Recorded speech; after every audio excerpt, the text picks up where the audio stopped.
and welcome to my review for Dragon Ball XenoVerse. Well, the first and main drawing point to Dragon Ball XenoVerse is the fact that it has character customization and creation. No other Dragon Ball game has had this before, at least to this extent. I'm not counting Ultimate Tenkaichi because that game is garbage. However, this game has plenty of options for clothing, fighting styles, moves, and creation for any other types of things you want in a character. As you can see here, there are 5 races. There's the Saiyan, the Frieza clan, a human, which looks exactly like the Saiyan, just has different stats, Majin Buu, or Buu, and the Namekian. So, here are just some of the characters I've created. Don't mind the horrible names. But as you can see, each character has huge differences, and I'm really not doing it justice just showing you these characters, because the character creation is extremely deep. Each of the 5 races has different stats and different looks, obviously. The Frieza race has fast speed and low attack, and instead of Ki blasts, they have these purple shots that stun enemies that it hits. They have a speed bonus when their HP is low. The Namekians have low attack, but high health and stamina that refills quickly.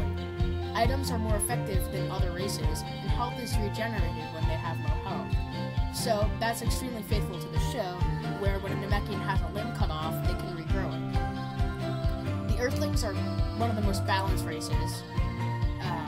Their offense and defense is pretty equal, and their ki refills automatically, and attack rises when it's maxed.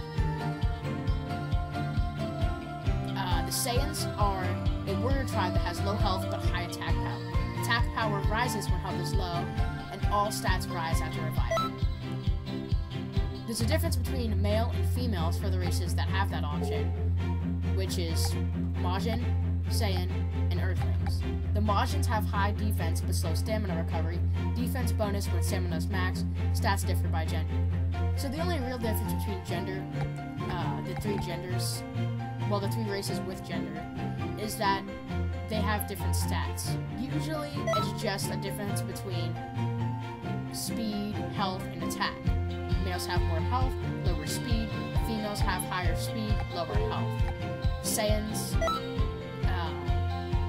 females have Z-assist more frequently, better ki and stamina recovery, but they have lower health. Males have stronger melee attacks and buffs last longer, but super moves aren't as strong. Super moves are something I will get into later, and it's one of the best parts of this game. Here I bring you to the well, whatever this hub space is called. It really doesn't matter, even though you'll be spending a lot of time here. So this hub world is huge, and when you're playing in the multi-lobby, which thankfully isn't having any problems with lag or server problems like it used to, yeah, there's some weird characters here. You can play online with other people. You can see their characters in their hub world, interact with them, and do things like this. It's pretty fun. You can also go on to online parallel quests and either play with people that you've partied up with, or join a random match with someone. You can also play offline parallel quests, but those aren't usually as fun. It's always more fun when you have other people with you. And that's one of the problems and one of the best things of this game. This game's a lot more fun at playing after you've completed the main story with other people. But if you don't have a lot of other people to play with, this game's life is going to be a lot shorter for you. So XenoVerse's story is another main point that Dragon Ball fans were excited for in this game. This game promised a storyline that is different from what you've seen in the show. And it's true, it is a lot different. The game starts off with you playing as Goku, just kind of teaching you the basics. It doesn't explain anything to you at all, but it throws you in the game and matches against Vegeta and Frieza and Cell and other iconic fights that don't last very long, but it's more or less just to get you the hang of the controls, which is something I'll get to later. So then after that, the story has your player character being summoned by Shenron at the request of Trunks. He summons you here, saying that you are the chosen one to stop the weird things that have been happening with history. So then he kind of goes through his little tutorial, which is pathetically easy, and then you go to the sagas. So normally in a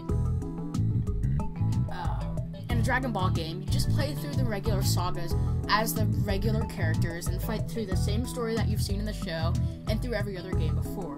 However, in XenoVerse, there are a couple of bad guys that are going back in time and changing history by buffing bad guys or changing good guys into bad guys and making things play out differently. So you have to go back in time and help fix it.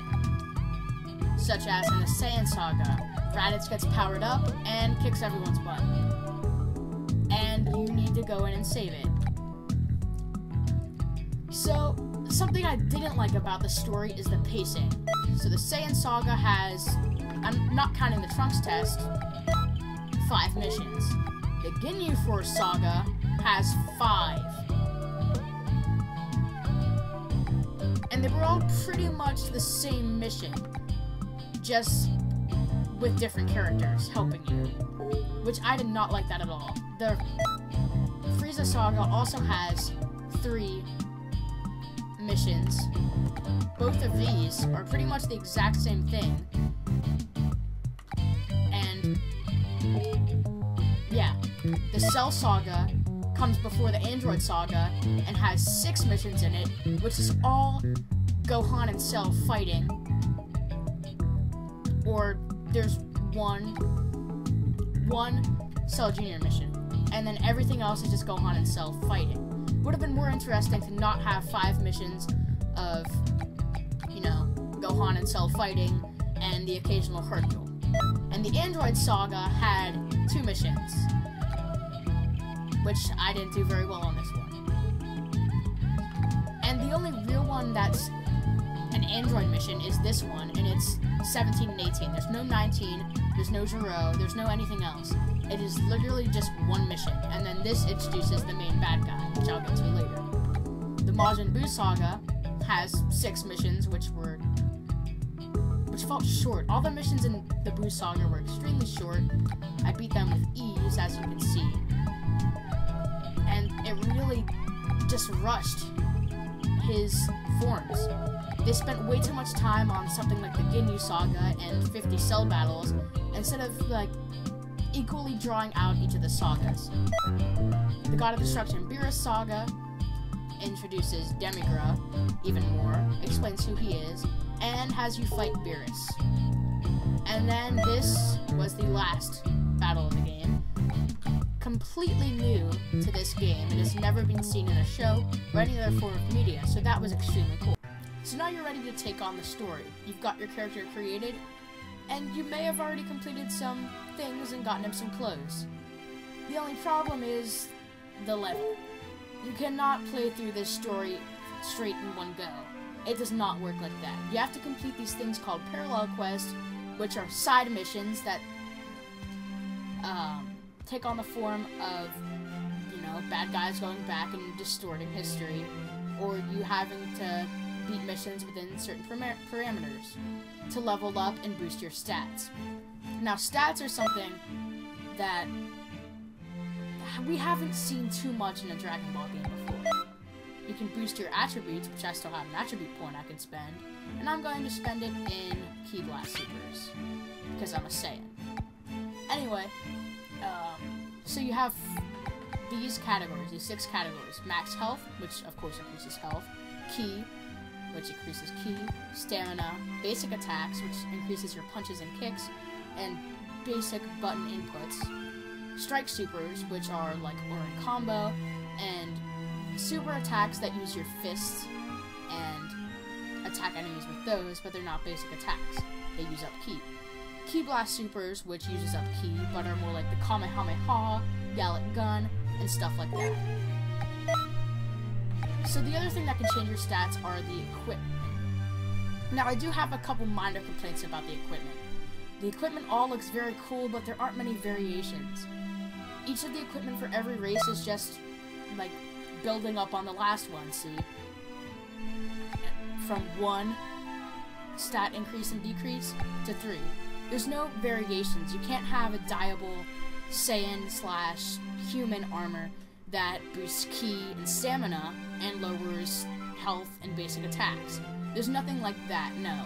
The custom stuff is just boosting stuff that your race is strong at and lowering stuff that they really aren't.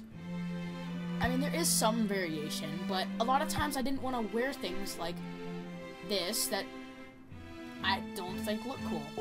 If it didn't look cool, I didn't want to wear it, and there wasn't much variation on things that I could choose from to wear. And you can't have clothes like this, or this, Goku's Turtle Hermit-gi, but you couldn't dye stuff like that. And it was really getting on my nerves, the fact that I had 4 things that I could wear and change to my liking for my character. Or, if I wanted good stats, I would have to buy something like, you know, this, or try to grind for in parallel quests to get it. Which really annoyed me, because if I wanted a cape that wasn't on the Time Patroller suit, then I would have to wear something that I can't dye and may not have good stats. That was just one complaint with it. There are also Z-Souls that increase your stats when certain things happen in battle, such as Master Vegeta's Z-Soul activates each time you KO an opponent, which it increased my Ki Blast Supers by 4, and stamina is lowered by 2. You can also have accessories, which are obtained in parallel quests or buying it, like cool sunglasses and scouters, or swords, but no one really uses anything other than a sword or a scouter. So I really wish they would have added cooler things for that too. You can also change your skill set. Here I have After Image, Galactic Donuts, which I'm using to level up my master, Kamehameha, which is a chargeable attack, Maximum Charge, which regains ki, and for the Saiyan race there's transformations. There's Super Saiyan, Super Vegeta, Super Saiyan 2, and Super Vegeta 2. You can also have another ultimate attack. Mine is Final Flash, which is my favorite ability in the game, just because it's strong, reliable, and it's not too broken, and it's not bad. My evasive skill is Explosive Wave, which is something that the NPCs spam if you're comboing them. They will use this move over and over again, even if they probably can't, just to get you off of them, and it's pretty annoying. Speaking of moves, let's get to the main thing, the combat. So, the combat in XenoVerse is a lot like it was in Battle of Z. It's focused on team-oriented, but now there's also 1v1s. So, the X and A buttons will do basic attacks. There's a difference between strong attacks and basic attacks that are a lot weaker. Actually, I was wrong. So I'm using Y and X to do the attacks.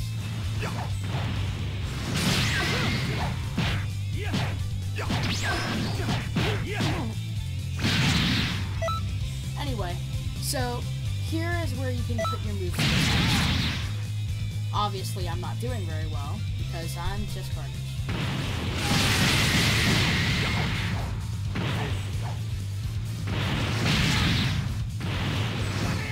So the combat's extremely fun, but it kind of gets old after a while. If you're high level character, you feel like you're just kind of butt mashing, and it just gets a little old. Especially if you're a Saiyan, in which case you can just go Super Saiyan 2 and spend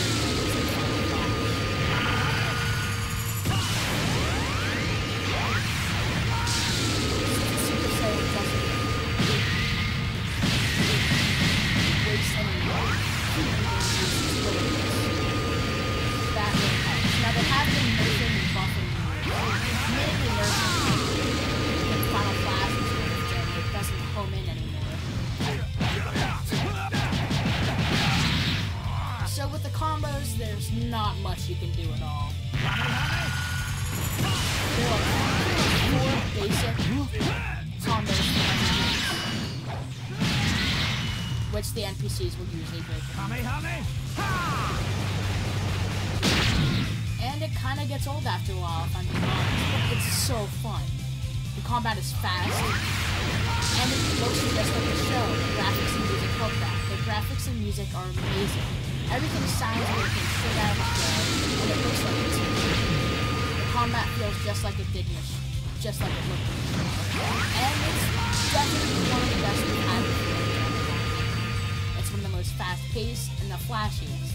And I'm not just saying that because it is a pun based off of Final Flash, which I used to finish the match. However, you will find yourself spamming a lot as you saw me doing the last match. It really can't be helped, and it's just kind of how the game works. So that's where I say it gets weird, because you'll find yourself doing a lot of the same things over and over again. Now, there is a lot deeper combat, and when you unlock the moves, it gets more fun, because you can try to get set different presets for your character to use during different battles. Not in the battles, but in between battles, before you start change. There are also clashes like that, where you and another character fight, and those are some stuff for you.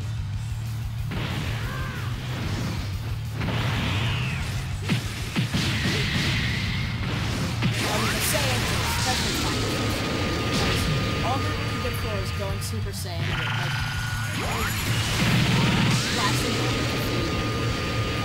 Key Blast and basic attacks, and then Super Saiyan, holding down the triggers and doing your ultimate attack.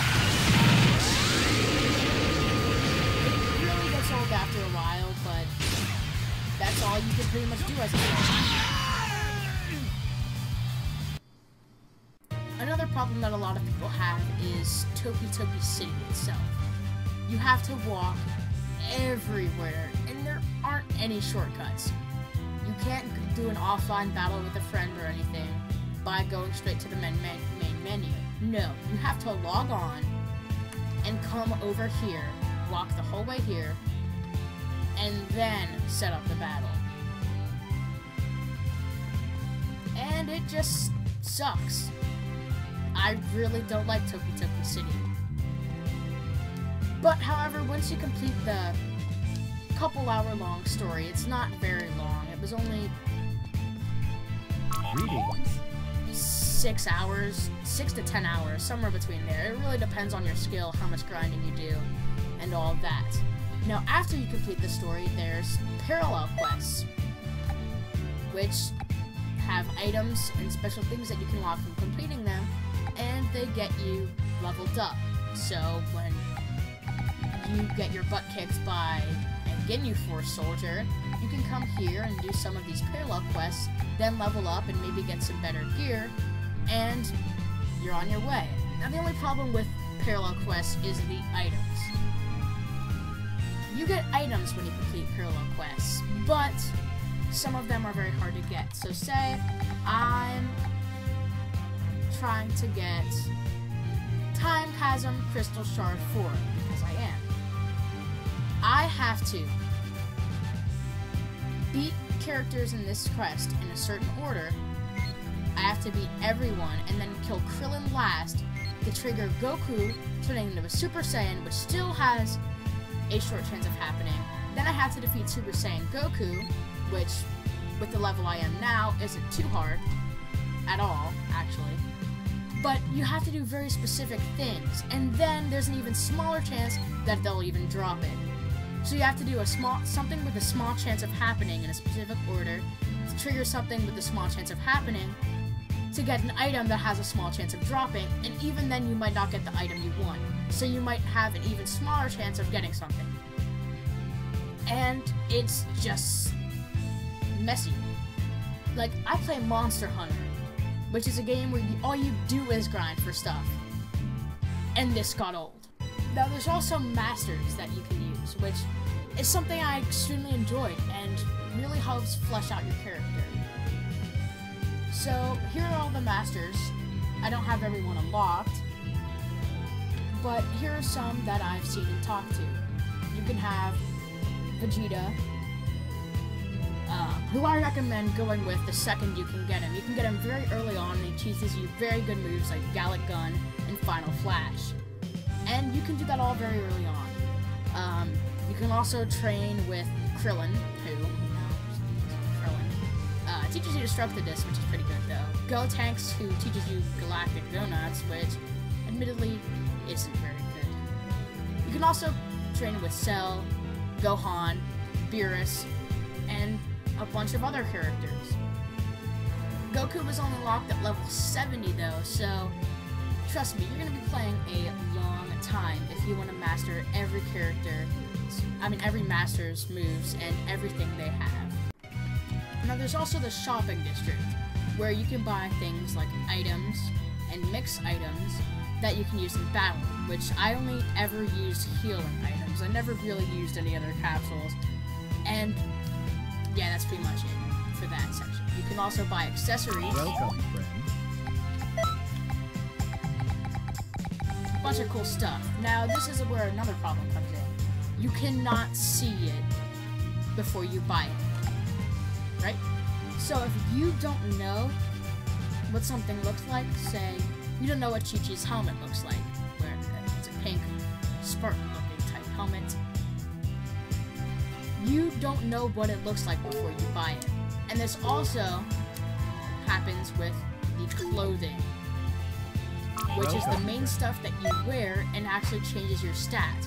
So if you think something has, oh man, this Raditz battlesuit has really good stats. It doesn't really have really good stats. But then you buy it and it sucks because you didn't know what it looked like, and it's ugly, and you have something like this on, which is just, yeah. You can also buy skills, which, if you're Saiyan, is very important because you can get Super Saiyan, and you can buy some other cool stuff. Now, obviously, I've bought a lot of things here, and I'm going to buy Full Power Charge, because I need it. So, anyway, that's the shopping district, which, again, has its minor annoyances. Even after you beat the story and fight Demigra and Mira, who were going back in time and changing things, there's a ton of stuff to do. There are plenty of parallel quests, and the combat is a lot deeper than I was letting on, but it does get a little old after a while.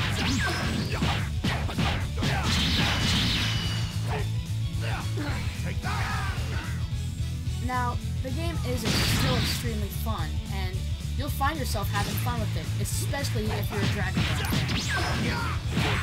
Dragon Ball fans will love this game. If you're not a Dragon Ball fan, I don't know that it's worth taking up. This game is just fan service, and you really won't get the story if you don't know Dragon Ball. However, if you do know Dragon Ball, this is probably the best Dragon Ball game we've got. Combat's not the best, but with all the things you can do, and with a bunch of DLC, and side missions, and a different story, customization, all this other stuff, it's a really, really good Dragon Ball game, but I just don't know that anyone can get any game out of it if they're not a Dragon Ball fan. Because everything is just references to the show, every move, every item, everything is something having to do with the show.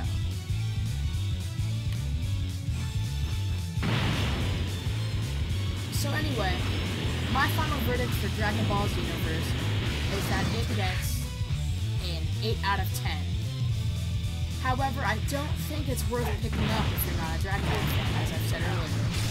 But if you are a Dragon Ball fan, there's a ton of fun to be had here.